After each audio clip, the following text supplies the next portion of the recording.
भगवान शिव म्हणतात, एक मुलगी तिच्या वडिलांच्या घरात राहून जो पाप करत असते त्या पापाचं फळ आई वडिलांना सुद्धा भोगावं लागत असतं.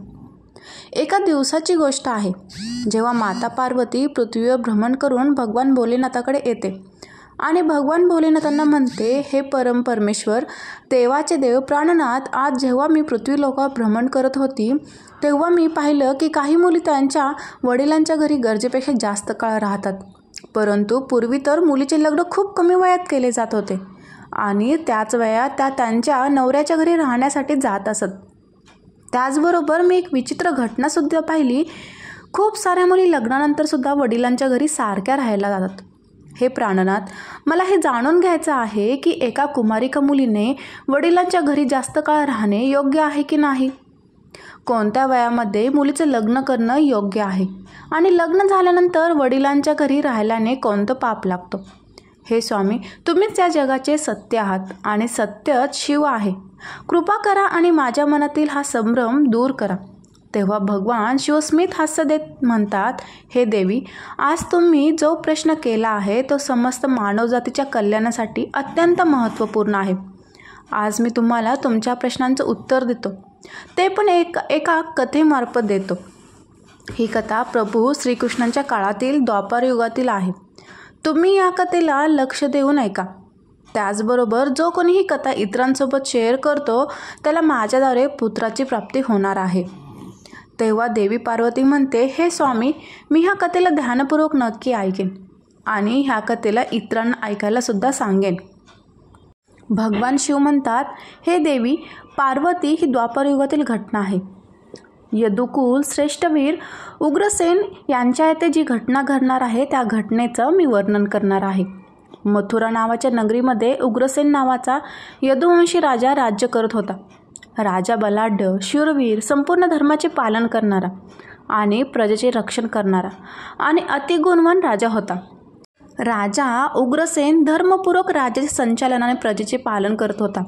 त्यावेळेला परमपवित्र विदर्भ देशामध्ये सत्यकेतू नावाने प्रसिद्ध एक महापराक्रमी राजा होते. त्यांची एक पुत्री होती, तिचं नाव पद्मावती होते. ती सत्य धर्माचं पालन करणारी, अतिसुंदर, गुणवान आणि चरित्रवान होण्याबरोबरच लक्ष्मी समानच होती. मथुरेचा राजा उग्रसेन याने त्या सुंदर पद्मावतीसोबत लग्न केलं. तिच्या प्रेमाने आणि करुणेने मथुरेचे राजन प्रसन्न झाले. पद्मावतीवर ते स्वतःच्या प्राणापेक्षा अधिक प्रेम करायचे. पद्मावतीशिवाय राजा भोजनसुद्धा करत नव्हता. पद्मावतीसोबत सुख भोगण्यातच राजाचा वेळ व्यतीत होऊ लागला.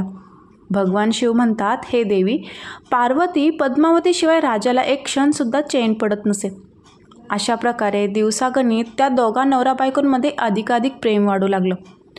काही दिवसानंतर विदर्भाचा राजा सत्यकेतू यांना त्यांच्या पुत्रीची पद्मावतीची आठवण आली. त्याचबरोबर तिच्या आईलासुद्धा मुलीची खूप जास्त आठवण येत होती.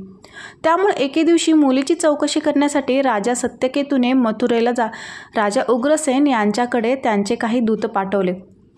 भगवान शिव म्हणतात, हे देवी पार्वती, दूतांनी तिकडे जाऊन आदरपूर्वक राजाला म्हटलं, महाराज, विदर्भचे राजा सत्यकेतू यांनी त्यांची पुत्री पद्मावती यांच्या तब्येतीची चौकशी करण्यासाठी आम्हाला इथे पाठवले आहे. तुम्हाला आमचा प्रणाम. जर तुम्हाला काही हरकत नसेल तर राजकुमारी यांना आमच्यासोबत विदर्भामध्ये जाण्याची परवानगी द्यावी. राजा सत्यकेतू आणि राणी त्यांच्या पुत्रीला पाहू इच्छित आहे.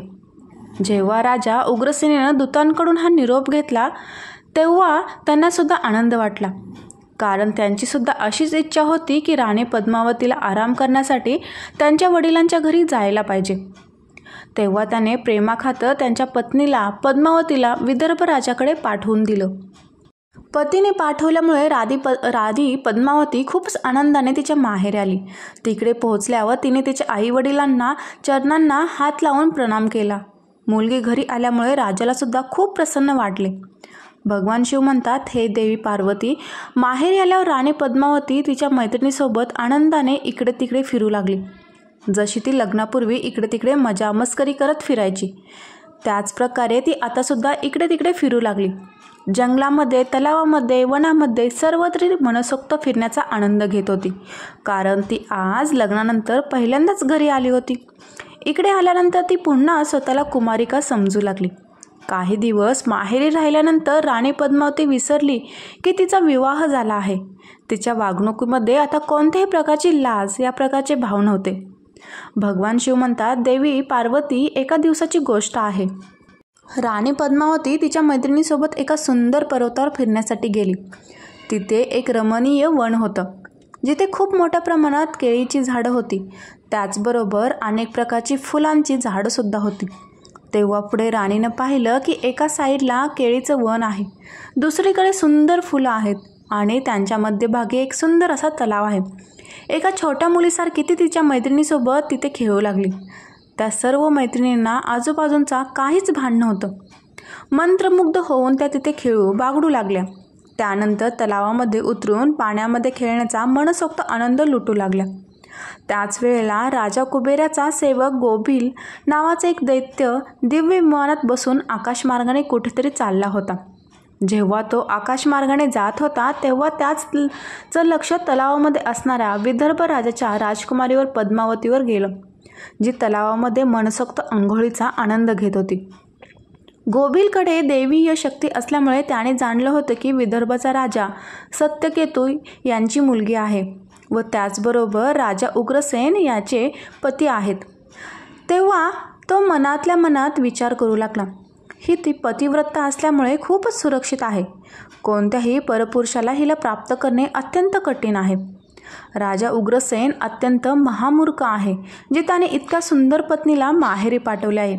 ही पतिव्रता स्त्री परपुरुषासाठी दुर्लभ आहे, परंतु कामदेव मला अत्यंत त्रास देत आहेत. असं काय करता येईल जेणेकरून मी ह्या स्त्रीच्या जवळ जाऊ शकतो आणि तिचा उपभोग घेऊ शकतो.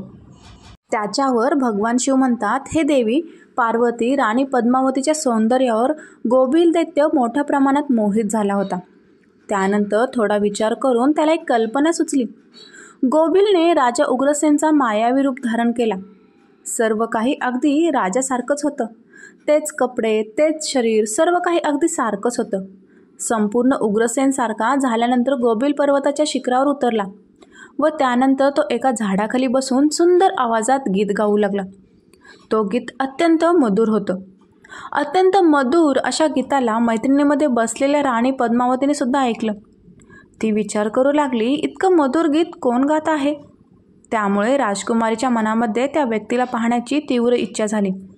तिने तिच्या मैत्रिणीसोबत जाऊन पाहिलं की एका झाडाखाली एक सुंदर असा प्रतापी व्यक्ती बसून गीत गात आहे आणि तो महाराज उग्रसेन यांच्यासारखाच दिसत आहे. हे देवी पार्वती, परंतु सत्यमध्ये तो राजा उग्रसेन याच्या वेशामध्ये नीच दानव गोबिल होता. पद्मावती विचार करू लागली की माझे स्वामी मथुरेचे राजन एवढ्या दूर कधी आले? ती हा विचार करतच होती तेव्हाच त्या दैत्याने स्वतः राणीला आवाज दिला, हे प्रिये, तुझ्या विना मी जगू शकत नाही. हे माझे प्रिय पत्नी, तुझ्या विना जीव व्यतीत करणे माझ्यासाठी खूप अवघड झाले आहे. तुझ्या प्रेमाची मला खूप आठवण येते आणि त्यामुळेच मी तुझ्या विना कुठेही राहू शकत नाही आणि म्हणूनच मी तुला भेटण्यासाठी इकडे आलो आहे. दैत्य गोबिल जो महाराजांच्या वेशात होता त्यांच्या तोंडून असं बोलणं ऐकल्यानंतर राणी पद्मावती थोडी लज्जित झाली. राजा उग्रसेन जो दैत्य गोबिल होता, ज्याने राजा उग्रसेनचं रूप धारण केलं होतं, तो राणी पद्मावतीला घेऊन एका गुप्त जागेवर निघून गेला आणि तिकडे जाऊन त्याच्या इच्छेनुसार त्यांनी राणी पद्मावतीचा उपभोग घेतला. भगवान शिव म्हणतात, हे देवी पार्वती, महाराज उग्रसेन यांच्या गुप्त स्थानावर काही विशिष्ट निशाण होतं, जे त्या पुरुषामध्ये राणीला दिसलं नाही. यामुळे पद्मावतीच्या मनामध्ये त्याच्या प्रतीसह संदेह निर्माण झाला. राजकुमारीने तिचे वस्त्र पुन्हा परिधान केलं, परंतु तिच्या हृदयामध्ये या घटनेमुळे खूप जास्त दुःख झालं. रागाने राजकुमारी खूप क्रोधित झाली होती. ती दानव गोबीला म्हणाली, हे नीच, लवकर सांग, तू कोण आहेस? तू एक दानवासारखा दिसत आहेस. तू पापाचारी आणि निर्दयी आहेस. बोलता बोलता राणीच्या डोळ्यातून पाणी येऊ लागले व ती त्या दानवाला शाप देणार होती. राणी म्हणू लागली, हे दुरात्मा, तू माझ्या पतीच्या रूपात येऊन माझ्यासोबत छळ केला आहेस आणि ह्या पतिव्रता शरीराला तू अपवित्र केला आहेस. तू माझ्या पतिव्रता धर्माचा नाश केला आहेस, परंतु आता तुला तुझ्या पापाची शिक्षा मी नक्कीच देणार आहे. मी तुला खूपच कठोर असा शाप देणार आहे. राणीचं हे बोलणं ऐकून गोबिल म्हणाला, हे पतिव्रता श्री, भगवान श्रीहरी विष्णू आणि उत्तम ब्राह्मणाच्या भीतीपोटी राक्षससुद्धा दूरवर पळत असतात. मी दानव धर्मानुसारच या पृथ्वीवर विचरण करत आहे. प्रथम तुम्ही माझ्या दोषाचा विचार करा. कोणत्या अपराधावर तुम्ही मला शाप देऊ इच्छित आहात? तेव्हा राणी पद्मावती म्हणाली, हे पापी, मी एक साध्वी आणि पतिव्रता स्त्री आहे. माझ्या मनामध्ये पतीशिवाय दुसऱ्या कोणाचाही विचार नसतो. मी सदैव माझ्या पतीसाठी तपश्चर्या करत असते. मी माझ्या धर्माच्या मार्गावर होते, परंतु तू तुझ्या मायावीपणामुळे माझ्यासोबत कपट रचून माझ्या धर्मासोबतच माझासुद्धा नाश केला आहेस. आणि म्हणूनच हे दृष्ट नीच दानवा, तुला मी भस्म करणार आहे. तेव्हा गोबिल म्हणाला, हे राजकुमारी, जर तुला योग्य वाटत असेल तर माझं म्हणणं लक्षपूर्वक ऐक. मी एक धर्माबद्दलच बोलत आहे. जी स्त्री प्रतिदिवस मन, वाणी आणि कामनाने तिच्या नवऱ्याची सेवा करत असते, जेव्हा नवरा संतुष्ट असतो तेव्हा स्वतःसुद्धा संतुष्टीचा अनुभव घेत असते. जेव्हा नवरा क्रोधित असतो तेव्हासुद्धा त्याला ती कधीच सोडत नाही. नवऱ्याच्या दोषांकडे, गुन्ह्याकडे कधी जी स्त्री लक्ष देत नाही आणि नवऱ्याच्या सर्व कामांमध्ये ती नेहमी पुढे असते, अशीच स्त्री नेहमी पतिव्रता समजली गेली आहे. जर स्त्री या पृथ्वी लोकावर तिचा कल्याण करू इच्छित असेल तर ती पतीचं रोगी अंगहीन कोंडी, त्याचबरोबर पापी नवऱ्याचा सुद्धा तिने त्याग करू नये. जी स्त्री नवऱ्याला सोडून जाते आणि दुसऱ्या कामांमध्ये तिचं मन लावत असते, ती ह्या संसारामध्ये सर्व धर्माने बहिष्कृत आणि व्याभिचारी समजली जाते. जी पतीच्या अनुपस्थितीमध्ये वेगवेगळ्या प्रकारच्या व्यंजनांचा आस्वाद घेत असते, त्याचबरोबर शृंगार करत असते, त्या स्त्रीला कुलटा स्त्री म्हणले जाते. भगवान शिव म्हणतात, हे देवी पार्वती, गोबिल पुढे म्हणतो, मला वेदाद्वारे, शास्त्रांद्वारे आणि गुरुद्वारे धर्माचे ज्ञान प्राप्त आहे.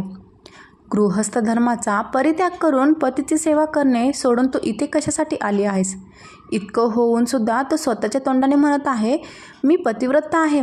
तुझे कर्म पाहून तर तुझ्यामध्ये पतिव्रतेचा थोडासुद्धा अंश दिसत नाही. तू सर्व लाज लज्जा सोडून पर्वत आणि शिखरांवर मनसोक्त फिरण्याचा आनंद घेत आहेस.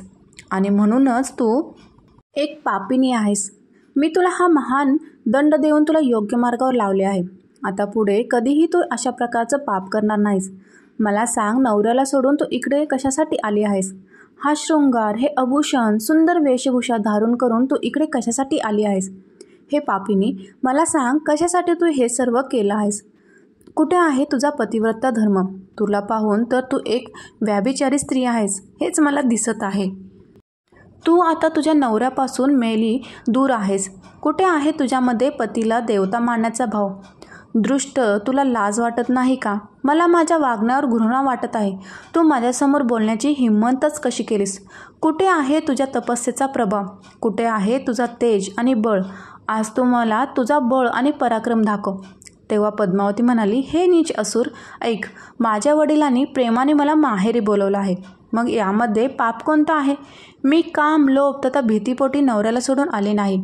मी इथे सुद्धा सतत माझ्या नवऱ्याचा जप करत असते. तू तुझ्या मायेने माझ्या नवऱ्याचं रूप धारण करून मला फसवलं आहेस. तेव्हा गोबिल म्हणाला, पद्मावती, माझं म्हणणं ऐक. आंधळ्या मनुष्यांना काहीच दिसत नाही. तू धर्मरूपी नेत्राने आंधळे आहेस. मग तू मला कसं ओळखू शकतेस? तुला हे समजायला हवं होतं की तुझा नवरा इतक्या लांब कधीच येऊ शकत नाही. आणि इतकं असूनसुद्धा तू माझ्यासोबत आलीस. ज्या वेळेला तुझ्या मनामध्ये वडिलांच्या घरी येण्याचा विचार आला, त्याच वेळा तू पतीची भावना सोडून त्याच्या ध्यानापासून मुक्त झाली होतीस. पतीचा निरंतर चिंतन करणे हाच नारीचा धर्म आहे. जर तोच नष्ट झाला असेल, मग तू स्वतःला पतिव्रता का म्हणतेस? भगवान शिव म्हणतात, हे देवी पार्वती, गोबिलचं बोलणं ऐकून राजकुमारी पद्मावती जमिनीवर बसली. तिला आता खूप दुःख होत होतं. गोबिल पुन्हा म्हणाला, हे स्त्री, मी तुझ्या उदरामध्ये माझा अंश दिला आहे. त्यापासून तिन्ही लोकांना त्रास देणाऱ्या पुत्राची प्राप्ती होणार आहे. भगवान शिव म्हणतात, हे देवी पार्वती, त्यानंतर तो दानव तिथून निघून गेला. गोबिल एक ज्ञानी दानव होता, परंतु एक खूपच दुराचारी आणि पापी होता. गोबिल गेल्यानंतर पद्मावती अत्यंत दुःखी झाली व ती रडू लागली. रडण्याचा आवाज ऐकून मैत्रिणी तिच्या जवळ आल्या आणि विचारू लागल्या, राजकुमारी, तुम्ही काय रडत आहात? मथुरेचे राजा उग्रसेन कुठे गेले? राणी पद्मावतीने अत्यंत दुःखी भावनेने तिच्या कशाप्रकारे छळ झाला, कशी फसवणूक झाली, हा सर्व प्रकार तिच्या मैत्रिणींना सांगितला. त्यानंतर सर्व मैत्रिणी राणी पद्मावतीला तिच्या वडिलांच्या घरी घेऊन गेल्या. तेव्हा राणी पद्मावती भीतीने थरथरत होती. मैत्रिणी पद्मावतीच्या आईला सर्व घटना सांगितली. घटना ऐकल्यानंतर महाराणी पतीच्या महलामध्ये गेली व नवऱ्याला सर्व काही सांगितलं. ही सर्व घटना ऐकल्यानंतर महाराज सत्यकेतू यांना सुद्धा खूप जास्त दुःख झालं. राजा सत्यकेतूने ताबडतोब व्यवस्था करून राणी पद्मावतीला मथुरेचे राजा उग्रसेन यांच्याकडे पाठवून दिले. राणी पद्मावतीला आलेलं पाहून राजा उग्रसेन खूप जास्त आनंदित झाला. तो राणीला सारखं म्हणू लागला, हे प्रिये, मी तुझ्याविना जीवन व्यतीत करू शकलो नसतो. तू हे खूप चांगलं केलंस जी लवकरच परत आलीस. हे राणी, तू तुझ्या गुणांमुळे, पतिव्रता धर्मामुळे मला खूप जास्त आवडतेस. पद्मावतीसोबत असं बोलल्यानंतर राजा पुन्हा तिच्यासोबत सुख भोगू लागला. काही दिवसानंतर राणी पद्मावतीचा गर्भ वाढू लागला. परंतु त्या गर्भाचं कारण फक्त पद्मावतीला माहीत होतं.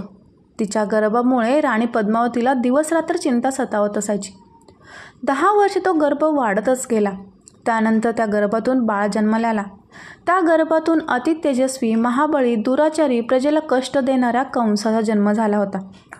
त्याच्या भीतीने तिन्ही लोकांचे निवासी थरथर कापायचे. त्यानंतर भगवान श्रीकृष्णाच्या हाताने मारले गेल्यानंतर त्याला मोक्षाची प्राप्ती झाली. तेव्हा देवी पार्वती म्हणते, स्वामी, अशा घटना भविष्यामध्ये घडणार आहेत हे मी सुद्धा ऐकलं आहे. हे देवी, मी तुम्हाला जे काही सांगितलं आहे ते समस्त पुराणामधील मत आहे.